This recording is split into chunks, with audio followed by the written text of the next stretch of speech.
Hello friends, welcome to my YouTube channel. तो friends, आज इस वीडियो में हम यूके पीएससी प्रीलिम 2024 के लिए जो भारतीय संविधान यानी कि इंडियन पॉलिटी के इंपॉर्टेंट क्वेश्चन बनते हैं उनको डिस्कस करेंगे, जो आपके आने वाले इस प्रीलिम्स एग्जाम के लिए काफ़ी इंपॉर्टेंट होने वाले हैं। तो वीडियो को अंत तक देखिएगा। तो चलिए बिना टाइम वेस्ट करें वीडियो को शुरू करते हैं। तो देखिए, फर्स्ट क्वेश्चन है, भारतीय संविधान के अनुच्छेद 17 का संबंध किससे है? तो देखिए, किससे है इसका संबंध? अस्पृश्यता उन्मूलन से इसका संबंध है।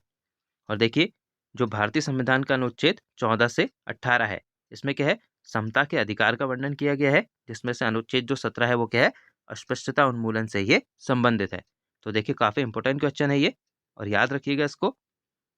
नेक्स्ट क्वेश्चन देखते हैं, क्वेश्चन नंबर 2। भारतीय संविधान की प्रस्तावना में समाजवादी शब्द किस संविधान संशोधन के द्वारा जोड़ा गया था? तो देखिए, किस संविधान संशोधन के द्वारा जोड़ा गया था ये? 42वें संविधान संशोधन के द्वारा ये जोड़ा गया था। और देखिए, जब ये समाजवादी शब्द जोड़ा गया था, इसके साथ दो और शब्द जोड़े गए थे। तो वो कौन से हैं? तो वो हैं पंथनिरपेक्षता और अखंडता। तो इन दोनों को भी याद रखिएगा। नेक्स्ट है क्वेश्चन नंबर 3। संविधान सभा के प्रथम स्थायी अध्यक्ष कौन थे? तो देखिए, कौन थे इसके प्रथम स्थायी अध्यक्ष? तो डॉक्टर राजेंद्र प्रसाद। अब देखिए, जो संविधान सभा की पहली बैठक हुई थी वो कब हुई थी? तो वो हुई थी 9 दिसंबर 1946 को। ठीक है, जिसमें क्या है, सच्चिदानंद सिन्हा को क्या है, जो संविधान सभा का अस्थायी अध्यक्ष बनाया गया था। और बाद में देखिए, जो संविधान सभा की दूसरी बैठक हुई वो हुई थी 11 दिसंबर 1946 को, जिसमें क्या है, डॉक्टर राजेंद्र प्रसाद को इसका प्रथम स्थायी अध्यक्ष बनाया गया था। तो डेट भी याद रखिएगा, ये भी आपसे एग्जाम में पूछी जाती है। नेक्स्ट है क्वेश्चन नंबर 4। भारतीय संविधान दिवस कब मनाया जाता है? तो देखिए, कब मनाया जाता है? प्रत्येक वर्ष 26 नवंबर को ये मनाया जाता है। और क्यों मनाया जाता है? क्योंकि देखिए, इसी दिन जो है, संविधान सभा के द्वारा जो संविधान को क्या है, अंगीकृत, अधिनियमित और आत्मार्पित किया गया था। अब नेक्स्ट क्वेश्चन देखते हैं हम, क्वेश्चन नंबर 5। भारतीय संविधान में मौलिक अधिकारों को किस देश के संविधान से लिया गया है? तो देखिए, किस देश के संविधान से लिया गया है इसे? अमेरिका के संविधान से इसे लिया गया है। और देखिए, जो उद्देशिका का विचार है वो भी कहाँ से लिया गया था? तो याद रखिएगा, वो भी अमेरिका के संविधान से लिया गया है। नेक्स्ट है क्वेश्चन नंबर 6। भारतीय संविधान के किस अनुच्छेद के तहत लोकसभा और राज्य विधानसभाओं में निर्वाचन व्यस्त मतदान के आधार पर होना कहा गया है? यानी कि किस अनुच्छेद में ऐसा कहा गया है? तो देखिए, अनुच्छेद 326 में। नेक्स्ट है क्वेश्चन नंबर 7। भारतीय संविधान की चौथी अनुसूची किससे संबंधित है? तो देखिए, किससे संबंधित है ये? राज्यसभा में स्थानों या सीटों के आवंटन से ये संबंधित है। तो देखिए, ये भी काफी इंपॉर्टेंट क्वेश्चन है। नेक्स्ट है क्वेश्चन नंबर 8। भारतीय संविधान की किस अनुसूची में दल बदल विरोधी संबंधी प्रावधानों को रखा गया है? तो देखिए, किस अनुसूची में रखा गया है ये? 10वीं अनुसूची में। नेक्स्ट क्वेश्चन है क्वेश्चन नंबर 9। संविधान की प्रस्तावना में कितने तरह के न्याय की बात कही गई है? तो देखिए, कितने तरह के न्याय की बात कही गई है? 3 तरह के। और कौन कौन से न्याय है इसमें? तो याद रखिएगा, सामाजिक, आर्थिक और राजनीतिक न्याय। नेक्स्ट क्वेश्चन देखते हैं, क्वेश्चन नंबर 10। संविधान सभा के द्वारा राष्ट्रीय ध्वज को कब अपनाया गया था? तो देखिए, कब अपनाया गया था इसे? 22 जुलाई 1947 को। नेक्स्ट है क्वेश्चन नंबर 11। भाषा के आधार पर गठित होने वाला पहला राज्य कौन सा था? तो देखिए, कौन सा था ये? आंध्र प्रदेश। और देखिए, इसका गठन कब किया गया था? तो ये भी याद रखिएगा, 1 अक्टूबर 1953 को। तो ये डेट भी काफ़ी इंपॉर्टेंट है और बार बार एग्जाम में पूछी जाती है, तो याद रखिएगा इसको।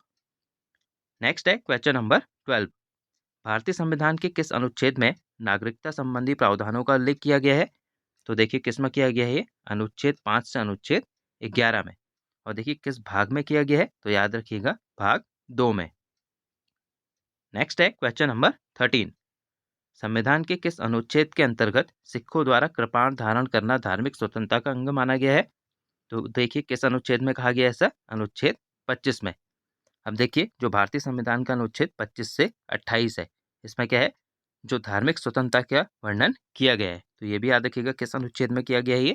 अनुच्छेद 25 से अनुच्छेद 28 में। नेक्स्ट क्वेश्चन देखते हैं, क्वेश्चन नंबर 14। किस संविधान संशोधन के द्वारा संपत्ति के अधिकार को मौलिक अधिकारों की श्रेणी से हटाकर एक कानूनी अधिकार बना दिया गया है? तो देखिए, किस संविधान संशोधन के तहत ऐसा किया गया है?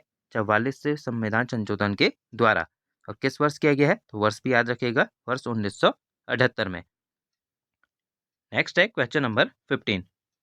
मूल कर्तव्यों को संविधान में किस देश से लिया गया है, तो देखिए किस देश से लिया गया है इन्हें, रूस या सोवियत संघ से इन्हें लिया गया है। नेक्स्ट है क्वेश्चन नंबर 16। यदि किसी समय राष्ट्रपति एवं उपराष्ट्रपति दोनों का पद रिक्त हो जाए, तब राष्ट्रपति का कार्य कौन करेगा, तो देखिए कौन करता है उस समय, भारत का मुख्य न्यायाधीश। और ये भी काफी इंपॉर्टेंट क्वेश्चन है। नेक्स्ट क्वेश्चन देखते हैं क्वेश्चन नंबर 17। भारत के महान्यायवादी की नियुक्ति किसके द्वारा की जाती है, तो देखिए किसके द्वारा की जाती है, ये राष्ट्रपति के द्वारा इसकी नियुक्ति की जाती है। अब देखिए ये जो महान्यायवादी की नियुक्ति का प्रावधान है, ये किसमें है, तो संविधान के अनुच्छेद 76 में। तो अनुच्छेद भी याद रखिएगा। नेक्स्ट है क्वेश्चन नंबर 18। लोकसभा का सदस्य बनने के लिए न्यूनतम आयु सीमा कितने वर्ष रखी गई है, तो देखिए कितने वर्ष रखी गई है, ये 25 वर्ष। नेक्स्ट क्वेश्चन देखते हैं अब हम क्वेश्चन नंबर 19। भारतीय संविधान के किस अनुच्छेद में संसद के दोनों सदनों की संयुक्त बैठक का प्रावधान है, तो देखिए किसमें है, ये संविधान के अनुच्छेद 108 में। और देखिए ये जो संयुक्त बैठक है, इसे कौन बुलाता है, तो देखिए राष्ट्रपति के द्वारा इसे बुलाया जाता है। और जो संयुक्त अधिवेशन है, इसकी अध्यक्षता कौन करता है, तो लोकसभा अध्यक्ष के द्वारा इसकी अध्यक्षता की जाती है। तो देखिए काफी इंपॉर्टेंट क्वेश्चन है ये, और सभी फैक्टर्स के काफी इंपॉर्टेंट हैं, तो याद रखिएगा इनको। नेक्स्ट है क्वेश्चन नंबर 20। भारतीय संसद की सबसे बड़ी समिति कौन सी है, तो देखिए कौन सी है, ये प्राक्कलन समिति सबसे बड़ी समिति है। अब देखिए जो प्राक्कलन समिति है, इसमें कितने सदस्य होते हैं, तो इसमें 30 सदस्य होते हैं। और ये सभी सदस्य कहाँ से, लोकसभा से ये सभी सदस्य होते हैं। तो इसको भी याद रखिएगा, इसमें कितने सदस्य होते हैं। तो फ्रेंड्स आज हमने जो भारतीय संविधान के कुछ इंपॉर्टेंट क्वेश्चन आपके आने वाले एग्जाम के लिए बनते थे, उनको डिस्कस किया। आई होप आपको ये वीडियो पसंद आई होगी। तो मिलते हैं हम नेक्स्ट वीडियो में। Thank you friends.